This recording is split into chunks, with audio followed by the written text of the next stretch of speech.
Okay, तो आज के लेक्चर के अंदर हम पढ़ने वाले हैं कि जो भी हमारे पास कॉम्बिनेशन सर्किट थी, ठीक है, तो उसको हमने बनाया था लॉजिक गेट की मदद से, ठीक है।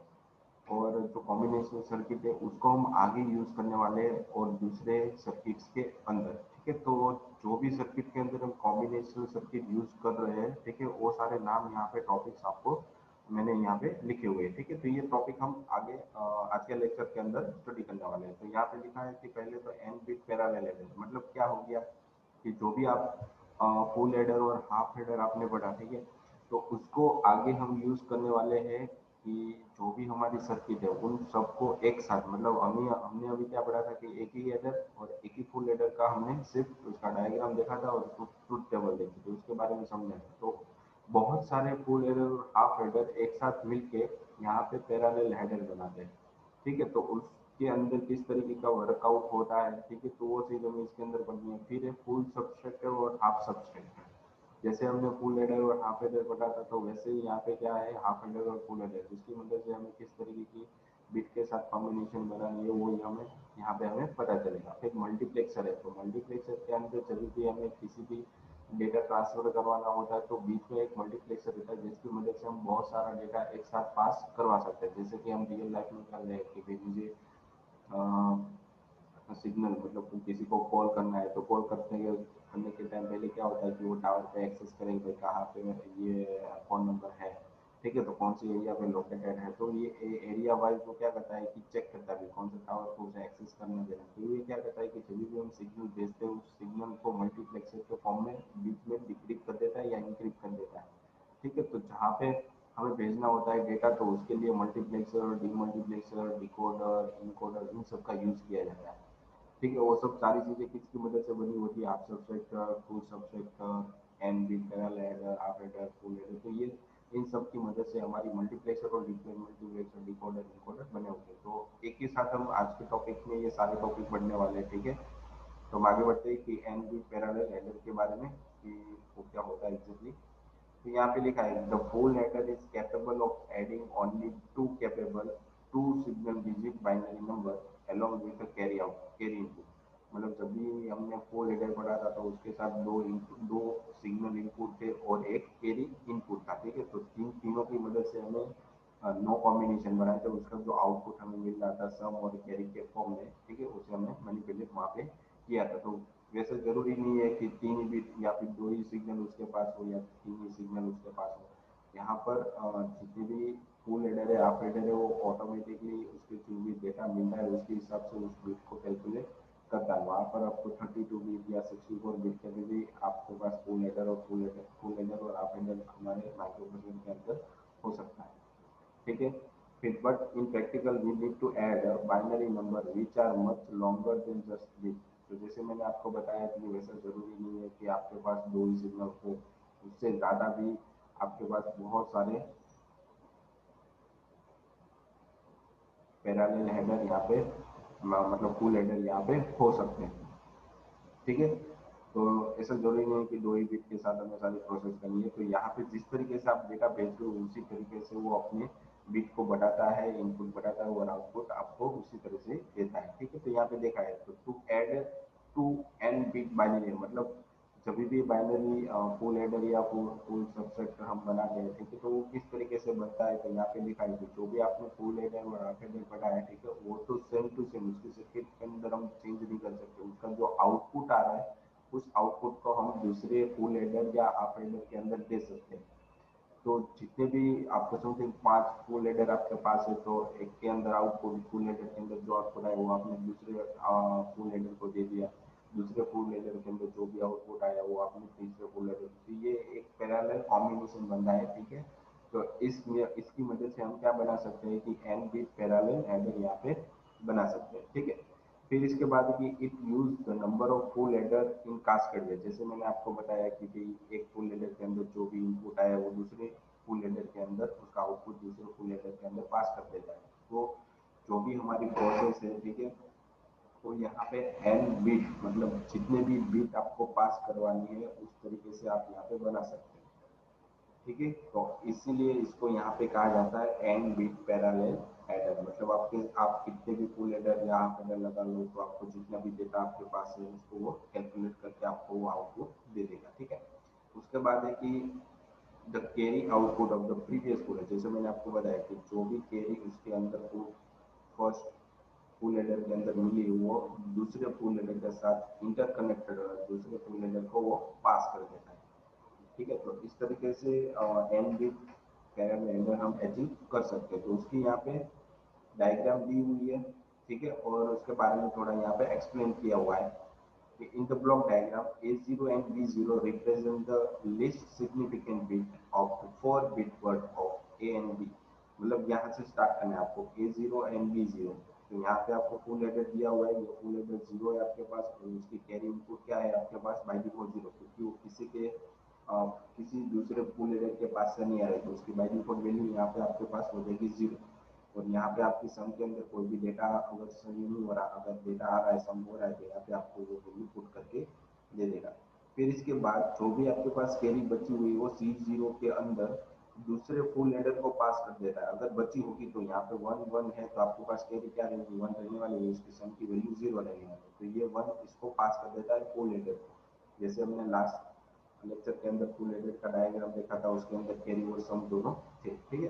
तो वही चीज यहाँ पर है, तो दूसरे एडर को वो A1 और B1 को पास कर देगा 2 बिट के फॉर्म में, और यहाँ पर भी सेम थिंग होगी कि फुल एडर 1 के पास अगर 1 1 मिल रहा है और यहाँ पर भी 1 मिल रहा है तो ये 1 यहाँ पर रहेगा और एक कैरी के फॉर्म में दूसरे फुल एडर को पास कर देगा, ठीक है। तो ये पैरेलली जितने भी आपको बीट बनाने होते हैं, जितने भी बीट पास करवाने होते हैं वो आप यहाँ पे एक्सेप्ट करवा सकते, मतलब जो भी आपका आउटपुट आ रहा है वो यहाँ पे सम के फॉर्म में आ रहा है, ठीक है। LCO S1 S2 का कॉम्बिनेशन बना के जो भी आपका आउटपुट मिल रहा है, ठीक है, वो आपका फाइनल आउटपुट है।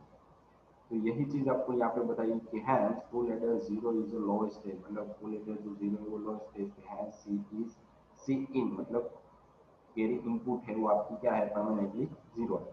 The rest of the connection are exactly same as those of N bit parallel adders जॉन इंटीग्रेट। यहाँ पे आपको वो फिगर दी हुई है, ठीक है। तो इस तरीके से आप यहाँ पे आपको सिर्फ 4 बिट पैरेलल एड्रेस दिया हुआ है। तो यहाँ पे हमने किस तरीके की बात की थी, एन बिट पैरेलल मतलब आप यहाँ पे 8 bit parallel address 16 bit parallel address 32 bit parallel address यहाँ पे ज्वाइन करवा सकते हैं, ठीक है। तो ये बहुत बड़ी कैलकुलेशन है जो हमारे लिए मुश्किल है, ठीक है, तो वो सिस्टम ही कर सकता है, ठीक है।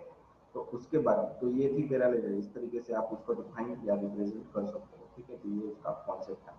उसके बाद हाफ सब्सट्रैक्टर, जैसे हमने हाफ एडर सीखा था, ठीक है, हाफ एडर सीखा था, उसी की तरह यहाँ पे है हाफ सब्सट्रैक्टर। तो half subtractor is a combination circuit, जैसे हमने बताया कि कॉम्बिनेशन सर्किट मतलब क्या हो गया कि कॉम्बिनेशन सर्किट के अंदर one type of full adder half adder, वैसे ही यहाँ पे हाफ सब्सट्रैक्टर भी है with two input and two output. यहाँ पे दो उसके इनपुट है और दो आउटपुट है, डिफरेंस इन बोथ मतलब क्या हो गया कि यहाँ पे दोनों के बीच में डिफरेंस मतलब मुझे माइनस करना पड़ेगा और बोरो होगा मतलब किसी के पास ही वैल्यू मुझे उधार लेनी पड़ेगी, ठीक है। जबकि हाफ एडर के अंदर क्या होता है कि यहाँ पे वहाँ पे मुझे सम और कैरी के फॉर्म में वैल्यू है, सम मतलब उसका जो एडिशन होगा उसके जो वैल्यू आ रही है वो कैरी के फॉर्म में मुझे पास कर देती वैल्यू, ठीक है। उसके बाद है कि it produce the difference between two binary bits, मतलब दो बाइनरी बिट के बीच में जो भी डिफरेंस है वो यहाँ पे मुझे बताएगा। And also produce output borrowed to indicate it one has been borrowed, मतलब इसने किसी के पास से भी डेटा लिया है तो वो बोरो के अंदर वन में बोरो के अंदर वन हो जाएगा, ठीक है। In the subtraction a minus b, a is called as a minimum bit and b is called subtrahend bit, ठीक है। तो b को यहाँ पे सबस्ट्रेंट बिट और a को मिनिमम बिट कह सकते हैं यहाँ पे। इन लोगों ने इस तरीके से इसके दोनों के नाम दिए। तो यहाँ पे देखो 0 0 1 1 0 1 0 1, ठीक है। इस तरीके से बिट को डिवाइड करके कर दिया है। उसके बाद इसके जो आउटपुट है वो दो पार्ट्स के अंदर है, डिफरेंस और बोर्ड, ठीक है। ये माइनस बी मतलब क्या हो गया डिफरेंस हो गया। तो यहाँ पे हाफ एडर के अंदर हम किस तरीके से होते हैं दोनों की वैल्यू अगर सेम होगी तो जीरो हो जाएगा, दोनों की वैल्यू अलग अलग है तो वन हो जाएगा, ठीक है। तो इस तरीके से उन लोगों ने किया था। तो जीरो माइनस जीरो तो जीरो होने वाला है तो बोरो भी जीरो ही रहेगा।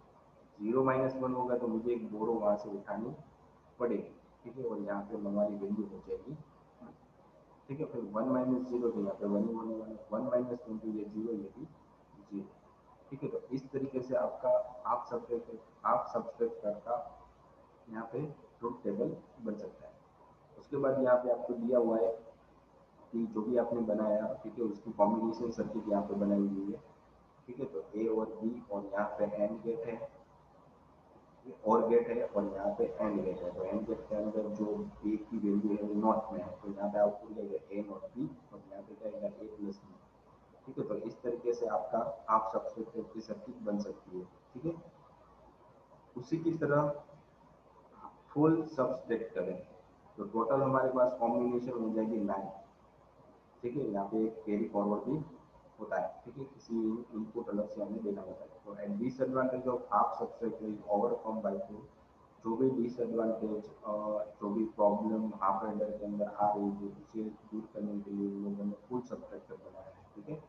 तो full subtractor is combination circuit, जैसे हमने आगे पढ़ा, ठीक है। तो इसके अंदर 3 आउटपुट है, 3 इनपुट है और 2 आउटपुट है, ठीक है। तो ए इज अ मिनिमम, जैसे मैंने आपको बताया अभी, B is a substring, C is a borrow. यहाँ पे क्या है, C is a borrow produce by the previous stage, मतलब प्रीवियस जो आप सब्सट्रैक्टर फुल सब्सट्रैक्टर होगा उसकी मदद से जो भी यहाँ पे आउटपुट आई होगी उसको यहाँ पे वैसे बोर्ड कैरी के फॉर्म में मतलब पास कीजिए। अब देखते हैं कि यहाँ पे किस तरीके से ट्रूथ टेबल को प्रेजेंट किया गया है, ठीक है। तो यहाँ पे किस तरीके से है, तो इनपुट के अंदर हमारे पास 0 0 0 0 1 1 1, उसके बाद बी के अंदर 0 0 1 1 0 0, ठीक है। तो इस फॉर्म में आपको दिखाए। अब देखते हैं यहाँ पे ए की वैल्यू 0, बी की वैल्यू 0, सी की वैल्यू 0, तो ए माइनस बी सब कुछ 0 हो जाएगा, और तो यहाँ पे इसकी बॉरो भी 0 हो जाएगा। फिर सेम इसी चीज यहाँ पे क्या हो जाएगा कि 0 माइनस 0 तो कुछ नहीं होगा, पर 0 माइनस 1 होगा तो उसे बोरो लेनी पड़ेगी ना, ठीक है। तो यहाँ पे टू कैरी फॉरवर्ड 1 कर दी, और उसका जो आंसर आ रहा है वो भी मुझे यहाँ पे 1। सेम थिंग यहाँ पे, सेम थिंग यहाँ पे, ठीक है। 1 यहाँ पे क्या होगा, 0 माइनस 1, तो उसमें एक बोरो ले ली, यहाँ पे 1 हो जाएगा, ठीक है। और 1 माइनस 1 करोगे तो क्या हो जाएगा, वापस 0 हो जाएगा, ठीक है। तो यहाँ 0 है, यहाँ पे 1, यहाँ पे 1 आएगा, यहाँ पे 0 हो जाएगा, यहाँ पर भी 0 है, यहाँ पे 1 1 मिलेगा, ठीक है। तो इस तरीके से फुल सब्सट्रैक्टर का आप कैलकुलेशन कर सकते हो। ध्यान से पढ़ोगे तो आपको अच्छी से ये आ जाएगा, ठीक है। समझ में आया, देखना ऐसे देखो। फिर है मल्टीप्लेक्सर, जो बहुत ही हमारे जो आज के ज़माने के अंदर जो फ़ोन यूज़ कर रहे हैं, या हार्ड डिस्क या पेन ड्राइव सबका यूज़ कर रहे हैं, तो उन सबके बीच जो भी डेटा पास पास होता है एक दूसरे के साथ, एक दूसरे डिवाइस के साथ, तो वो किस फॉर्म में होता है, या फिर हमें कभी भी किसी भी तरीके का सिग्नल वो पास करवाना होता है तो मल्टीप्लेक्सर की जरूरत पड़ती है, ठीक है। जो भी आपके अभी रियल लाइफ में जो भी आपका डेटा पास हो रहा है वो सारे के सारे इसी मल्टीप्लेक्सर या फिर मल्टीप्लेक्सर कंट्रोलर डिकोडर की मदद से होता है, ठीक है। तो इसको अच्छे से समझना क्योंकि बहुत ही इंपॉर्टेंट टॉपिक्स है ये, ठीक है। तो मल्टीप्लेक्सर, पहली बात तो मल्टीप्लेक्सर के बारे में हम पढ़ लेते हैं होता क्या है exact. Multiplexer is a circuit, वो सर्किट है वो तो हम पता नहीं, दैट एक्सेप्ट मेनी इनपुट, मतलब उसके पास बहुत सारे इनपुट होते हैं but give only one output. उसके पास ऑलवेज बहुत सारे इनपुट होंगे और वो एक ही आउटपुट देगा। जैसे हमें ट्रांसमिट कराता है कोई वीडियो, तो वो अलग अलग टावर पे जाता है और चेक करता है कि ये सिग्नल किसके नज़दीक है, जिसके नज़दीक होगा वो उसको आउटपुट भेज देगा। मतलब यहाँ से हमने भेजा है सिग्नल तो उसको वो बहुत सारे इनपुट जाते हैं, पर जैसे ट्रांसमिशन के पास आएगा और चेक करेगा कि किसके किस एरिया के आसपास में नंबर है, तो उसको डायरेक्टली आउटपुट भेज देगा। मतलब किसी एक के पास ही भेज देगा, बहुत सारे को नहीं देगा। A multiplexer is a circuit used to select and route any of one of the several input signal to the signal output। मतलब बहुत सारे इनपुट में से वो किसी एक सिग्नल आउट पर ही डेटा भेजेगा, ठीक है। बहुत सारे सिग्नल को वो आउटपुट नहीं भेजता, ठीक है। फिर यहाँ पे दिया है कि how circuits that operate at high speed require the multiplexer to be automatically selected. मतलब वो मल्टीप्लेक्सर ऑटोमेटिकली सिलेक्ट कर लेता है कि जितनी स्पीड से आपको डेटा भेजना है, ठीक है, वहाँ पे हमें खुद से कोई लॉजिक लगाना नहीं पड़ता, ठीक है। जैसे ट्रांसमिशन में हम आगे बढ़ेंगे कि ट्रांसमिशन में किस तरीके से उसको यूज़ कर सकते हैं, ठीक है। उसके बाद है कि mechanical switch can not perform this task satisfactory. मतलब जो मैकेनिकल स्विच होती है ऑटोमेटिकली कहाँ पे भेजना है डेटा वो डिसाइड नहीं कर सकता, जबकि मल्टीप्लेक्सर कर सकता है, ठीक है। देयरफॉर मल्टीप्लेक्सर यूज, इसकी वजह से यहाँ पे मल्टीप्लेक्सर यूज हो रहा है। वेरी हाई स्पीड पे switching are constructed of electronic, जो भी यहाँ पे स्विच बन रही है वो सारी इलेक्ट्रॉनिक सर्किट के अंदर कंपोनेंट की मदद से बनी हुई होती है। ठीक है, फिर यहाँ पे multiplexer handle two types of data, analog and digital. जो भी हम 0101 भेजते हैं वो, और एनालॉग मतलब जो भी हमें 1 to 3 फॉर्म के डेटा मिलता है वो। तो यहाँ पे दोनों की अलग अलग मल्टीप्लेक्सर की फंक्शनलिटी दी, एप्लीकेशन दी है। तो पहले तो एनालॉग, एनालॉग के अंदर मल्टीप्लेक्सर किस तरीके से यूज हो जाते हैं। यहाँ पे लिखा है multiplexer are built of relay and transistor switch, मतलब किस स्विच को उसको ऑन करना है, मतलब किस स्विच के थ्रू उसको डेटा भेजना है। ठीक है, मतलब वैल्यू पास करवानी है, तो उसको यहाँ पे ये मल्टीप्लेक्सर का यूज किया जाता है। फिर डिजिटल एप्लीकेशन के अंदर क्या होता है कि जो भी हम लॉजिक गेट्स बनाते हैं, तो लॉजिक गेट्स बनाने के लिए भी हम मल्टीप्लेक्सर का यूज यहाँ पे करते हैं। ठीक है, तो ये था पूरा मल्टीप्लेक्सर के बारे में। जो भी आप टास्क बना रहे हो वो मल्टीप्लेक्सर है, कभी भी डेटा ट्रांसफर करता है तो किस बेस पे करता है, एनालॉग में किस तरीके से होता है, डिजिटल में किस तरीके से होता है, वो होती क्या है, स्विचिंग की मदद से होता है। तो सारा यहाँ पर उसका थोड़ा बहुत एक्सप्लेनेशन इन लोगों ने दिया हुआ है। ठीक है, उसके बाद मल्टीप्लेक्सर बहुत सारे टाइप के होते हैं। 4 to 1 होता है, 2 to 1 होता है, 16 to 1 होता है, 18 to 1 होता है। मतलब उसका एक ही आउटपुट रहता है, ऊपर इनपुट उसके पास बहुत सारे हो सकते हैं। तो उसकी सर्किट डायग्राम यहाँ पे आपको बताई गई है। ठीक है, इसके अंदर डिटेल में जाने की जरूरत नहीं है, पर आपको ये समझ में थोड़ी बहुत तो आनी चाहिए। ठीक है, तो यहाँ पे लिखा है तो 4 to 1 मल्टीप्लेक्सर है जो 4 इनपुट, उसके बाद 4 इनपुट है और 2 कंट्रोल बिट्स है और एक आउटपुट है।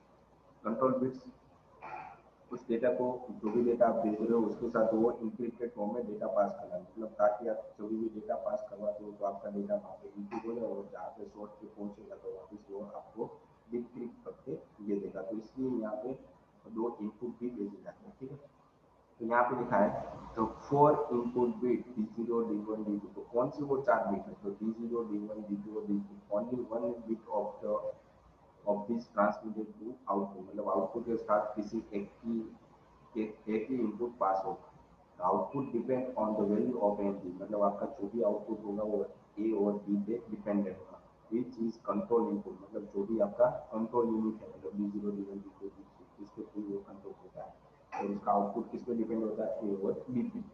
The control input determines which of the input data bit is transmitted, मतलब कौन से डेटा बिट को ट्रांसफर करना है वो कौन डिसाइड करता है, आपका डी।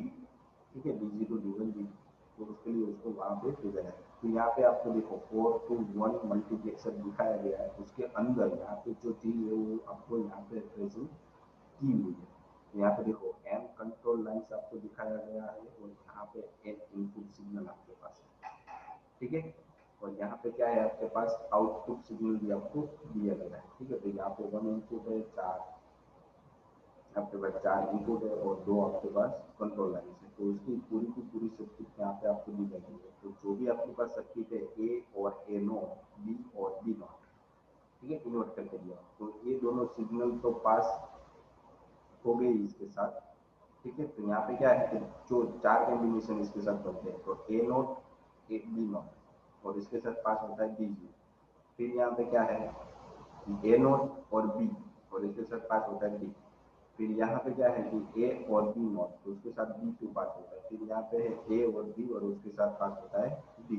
तो यहाँ पे 4 तरह की कॉम्बिनेशन बनती है एंड गेट की मदद से, और उसको और गेट के अंदर से आपको एक आउटपुट जनरेट करके वो दे देगा।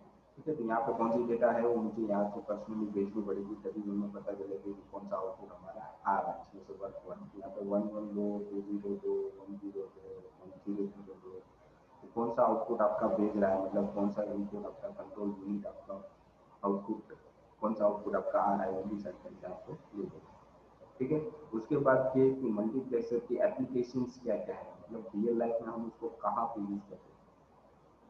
तो multiplexer are used in various field where multiple data need to be transmit, जब भी हमें बहुत सारा डेटा एक साथ पास करवाना, मतलब ट्रांसमिट करवाना होता है, तभी हम मल्टीप्लेक्सर का यूज करते हैं। तो पहले यहाँ पे लिखा है कि कम्युनिकेशन सिस्टम के लिए, मतलब जो भी हम फोन के थ्रू या वाईफाई के थ्रू या इंटरनेट के थ्रू जो भी डेटा पास करवाते हैं, ठीक है, कम्युनिकेशन के लिए यूज करते हैं, वहाँ पे मल्टीप्लेक्सर यूज होता है। आपने सबको स्विच देखा होगा, एक बड़ा सा बॉक्स होता है, उसके अंदर बहुत सारे पिन लगे होते हैं, पीछे से थोड़ी लाइट ब्लिंक होती रहती है। तो ये आपका स्विच हो गया, वो मतलब वो मल्टीप्लेक्सर वो डिसाइड करता है कि आपका डेटा कहाँ पे भेजना है और कहाँ से मुझे वो शॉर्ट पड़ेगा। तो सारा कुछ मल्टीप्लेक्सर डिसाइड करता है। फिर टेलीफोन नेटवर्क में भी आपको दिया होते हैं, मल्टीप्लेक्सर का यूज टेलीफोन नेटवर्क में भी किया जाता है। क्यों? क्योंकि आप जब भी उसको किसी को भी फ़ोन करते हो तो उस फ़ोन को पहले तो टावर पे मतलब ट्रांसमिशन पे भेजना होता है। वो डिसाइड करता है कि कौन से एरिया में आपका जो सोर्स फ़ोन नंबर है वो है। जहाँ पर भी नज़दीक होगा उस फ़ोन को वो ट्रांसमिट डेटा भेज देगा, मतलब वो कनेक्शन भेजेगा। ठीक है, तो कनेक्शन भेजने के लिए भी यहाँ पे मल्टीप्लेक्सर का यूज़ किया जाता है। फिर कंप्यूटर मेमोरी डेटा स्टोर करने के लिए, फिर सैटेलाइट के थ्रू डेटा मुझे ट्रांसफ़र करवाना है तभी मुझे यहाँ पे मल्टीप्लेक्सर है। तो बहुत ही इसके एडवांटेजेस हैं, बहुत ही बढ़िया काम कर रहा है। ठीक है, तो मल्टीप्लेक्सर रियल लाइफ में बहुत ही यूज़ होने वाली कॉम्बिनेशन सर्किट है हमारी। ठीक है, उसकी मदद के बिना हम कुछ भी नहीं कर पाएंगे। ठीक है, अब उसके बाद हमारे पास है demultiplexer. Same as it is, जैसे मल्टीप्लेक्सर का हमने यूज किया था वैसे ही हम डी मल्टीप्लेक्सर का भी यूज यहाँ पे कर सकते हैं। ठीक है, तो डी मल्टीप्लेक्सर मतलब क्या हो जाएगा? तो D multiplexer means one two many, मतलब उसके पास एक इनपुट होगा और बहुत सारे आउटपुट होंगे। ठीक है, एक इनपुट और बहुत सारे आउटपुट। तो D multiplexer is a circuit is with one input and many output. By applying the control signal, we can steer any input to the output. Few types of demultiplexer है, 1 to 2, 2 to 1, 1 to 8, 1 to 6। तो इस तरीके के बहुत सारे मतलब multiplexer का उल्टा है डीमल्टीप्लेक्सर। जैसे मल्टीप्लेक्सर डेटा भेजता है, वैसे डीमल्टीप्लेक्सर डेटा को डिक्रिप्ट करता है, मतलब सेंड करता है। रिसीव और सेंड एक डिवाइस के पास से आप जब भी डेटा भेजते हो तो आप क्या होगा? मल्टीप्लेक्सर हो, जिसके पास होता है डीमल्टीप्लेक्सर। ठीक है, तो और उसने आपको कॉल किया तो वो मल्टीप्लेक्सर और आप डीमल्टीप्लेक्सर। इस तरीके से मल्टीप्लेक्सर डीमल्टीप्लेक्सर एक दूसरे के साथ में कॉम्बिनेशन में यूज होते हैं। ठीक है, अलग अलग तरीके से नहीं यूज होते हैं। यहाँ पे आपकी डीमल्टीप्लेक्सर के क्या दिए थे? सिग्नल दिए हुए, यहाँ पे 4 आउटपुट है, यहाँ पे एक इनपुट है और कंट्रोल पॉइंट आपको दी हुई है। ठीक है, उसका उल्टा है मल्टीप्लेक्सर का। यहाँ पर भी सेम चीज़ है, यहाँ पे आपको 4 आउटपुट मिलेंगे और एक इनपुट मिलेगा। ठीक है, इनपुट आप दे सकते हैं। ठीक है, तो ये था मल्टीप्लेक्सर और डीमल्टीप्लेक्सर। उसके बाद आ जाता है कि डीमल्टीप्लेक्सर का यूज मतलब एप्लीकेशन रियल लाइफ में कहाँ पर है? तो demultiplexer is use to connect the signal source to multiple destination. मतलब एक के साथ आप बहुत सारे आप कनेक्टेड हो, आपको बहुत सारे कई लोगों के साथ कनेक्ट होना है, तो आपको डीमल्टीप्लेक्सर की सब कुछ वहाँ पे यूज होने वाली है। ठीक है, फिर है कि the main application area of demultiplexer is communication system. जैसे हमने आगे बढ़ा, ठीक है, उसके बाद एक अरिथमेटिक लॉजिक यूनिट बनाना है, तो वहाँ पर भी डीमल्टीप्लेक्सर का बहुत ही ज़्यादा यूज होने वाला है। उसके बाद सीरियल टू पैरेलल कन्वर्ट, मतलब एक साथ बहुत सारे डेटा आपके पास आपको मिल रहे थे, एक साथ सबको कन्वर्ट करना है, तभी आपको डीमल्टीप्लेक्सर का यूज यहाँ पे करना पड़ेगा। ठीक है, तो ये था मल्टीप्लेक्सर और डीमल्टीप्लेक्सर। अब हम पढ़ने वाले हैं कि इनकोडिंग। तो वैसे ही जैसे मल्टीप्लेक्सर डीमल्टीप्लेक्सर था, वैसे ही यहाँ पे इनकोडर और डिकोडर है, सेम टू सेम है। ये थोड़ा बहुत ही एप्लीकेशन के बेसिस पे उस पर डिपेंड है। तो ये किस तरीके से ये देते हैं? एनकोडर डिकोडर, जब भी आप ट्रांसमिशन मतलब किसी पेन ड्राइव में से आपके हार्ड डिस्क में डेटा ट्रांसफर कर रहे हो, तो उसके लिए इनकोडर और डिकोडर का यूज किया जाता है।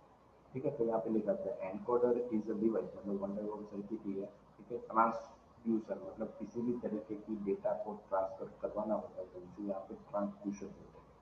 सॉफ्टवेयर प्रोग्राम, एल्गोरिदम और person that convert information from one format to another format. ठीक है, तो एनकोडर का काम क्या होता है? एनकोडर डिकोडर का काम है किसी भी तरीके की जो भी आपको इन्फॉर्मेशन मिली है उसको एक फॉर्मेट में से दूसरे फॉर्मेट में कन्वर्ट करता है। इसकी वजह से होता क्या है कि जो भी आपकी इन्फॉर्मेशन है बीच में किसी सिक्योर होती है। ठीक है, कोई उसे डिक्रिप्ट नहीं कर सकता। ठीक है, और मेमोरी के अंदर साइज भी बहुत कम होता है। ठीक है, तो इसकी प्रोसीजर यहाँ पे भी देखते हो। Purpose of encoder is standardization, speed, secrecy, security and saving space of sending size. मतलब वो स्मॉल क्वांटिटी जब भी उसका डेटा सिंक होना, मतलब बीच में से कोई डेटा है छोटा है तो ये इनकोडर उसको संभाल के रखता है। Encoder are combinational logic circuit, जैसे हमने आगे पढ़ा कि मल्टीप्लेक्सर डीमल्टीप्लेक्सर की यहाँ पे कॉम्बिनेशन सर्किट ही वैसे यहाँ पे इनकोडर की जो रहती है कॉम्बिनेशनल सर्किट ही है। दैट एक्सेप्ट वन और मोर, मतलब यहाँ पे इनकोडर के फॉर्म में आप बहुत सारे इनपुट दे सकते हो, बहुत सारे आउटपुट भी आपको हो सकते हैं, ठीक है। या फिर आपको डिकोडर के अंदर बहुत सारे आउटपुट हो सकते हैं, बहुत सारे इनपुट भी हो सकते हैं, तो वैसे वाइस वर्सा भी हो सकता है। पर इनकोडर डिकोडर के साथ मल्टीप्लिकेशन डीमल्टीप्लिकेशन के साथ नहीं हो सकता। फिर यहाँ पे लिखा है कि encoder perform exactly reverse operation then the decoder, मतलब उसका उल्टा है। जैसे आप इनकोडर समझ लेते हो तो वैसे ही आपको डिकोडर ऑटोमेटिकली समझ में आ जाएगा। फिर एक encoder has an input and an output line, मतलब बहुत सारे इनपुट और बहुत सारे output. Out of n input lines, one is activated at a time and produce equivalent code from the output n lines, मतलब एक टाइम पर कोई एक ही इनपुट एक्टिवेट होगा और वो एक साथ बहुत सारे आउटपुट जनरेट कर सकता है, ठीक है। If device output code has fewer bit, मतलब उसके पास बहुत थोड़े थोड़े बिट है, तो input code has device is usually called encoder, मतलब उसके पास थोड़े, कभी भी उसके पास थोड़े इनपुट है तो उसे यहाँ पे इनकोडर बोला जाता है, ठीक है। तो इनकोडर को पहचानने की ये फिर यहाँ पे इनकोडर डिकोडर कहाँ पे यूज होता है, तो यहाँ पे लिखा है encoder and decoder play an essential role in digital communication platform. The encoder and decoder are used to convert the data from one form to another form, जैसे मैंने आपको बोला है कि एक डिवाइस में से दूसरे डिवाइस के अंदर आपको डेटा कभी भी ट्रांसफर करना होता है, तो उसके लिए आपकी डिवाइस, आपकी जो हार्ड डिस्क होती है या फिर आपकी जो पेन ड्राइव होती है उसके अंदर एनकोडर डिकोडर में आपकी डिवाइस छोटी सी होती है, जो डेटा ट्रांसफर के लिए कम्युनिकेशन के लिए यूज होती है, ठीक है। फिर एक these are frequently use in communication system, ठीक है। टेलीकम्युनिकेशन में भी ये यूज हो सकता है, नेटवर्किंग में भी यूज होता है। Transfer data from one end to second end, मतलब यहाँ से मुझे दूसरी जगह पर भी डेटा ट्रांसफर करना तभी हम यूज कर सकते हैं। फिर डोमेन का नाम, ठीक है, जैसे डोमेन देते हैं ना, उसी तरह यहाँ पे इनकोडर डिकोडर इसका भी यूज यहाँ पे कर सकते हैं। For easy transmission of data, data को ट्रांसफर करने के लिए यूज किया जाता है। बीच में क्या लिखा है कि इट इज इंक्रिप्टेड और प्लेस विद इन कोड, मतलब किसी कोड के साथ यूज किया जाता है या फिर इंक्रिप्टेड फॉर्म में ऑटोमेटिकली होता है।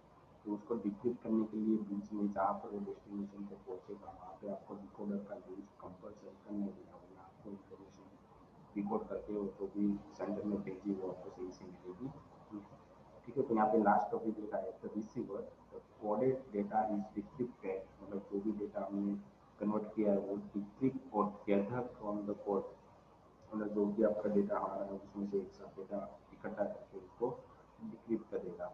एंड इस प्रोसेस इन ऑर्डर में, मतलब जिस ऑर्डर में आपको सेंडर में भेजा उसी ऑर्डर में आपको लोड करवा के दे देगा, ठीक है। तो ये एनकोडर और डिकोडर का काम होता है। तो यहाँ पे हमने बहुत सारी सर्किट्स पढ़ी कि उसका काम क्या होता है रियल टाइम के अंदर, तो ये सारी सर्किट मैंने एक साथ पढ़ा दिया क्या क्वेश्चन समझ में आया, ठीक है। तो आज के लेक्चर के लिए इतना ही था, ठीक है। इसको अच्छे से पढ़ना है क्योंकि रियल लाइफ में यूज होने वाली बहुत सारी सर्किट यहाँ पे आपको दी गई है, ठीक है। इसके बारे में आप और भी जानना हो तो आप इसके बारे में सर्च भी कर सकते हो, कहाँ पे कौन सी चीज़ एग्जैक्टली यूज होती है, तो जितना सर्च करोगे उतना आपको इसके बारे में पता चलेगा, ठीक है। तो आज के लेक्चर के लिए इतना ही था। Thank you.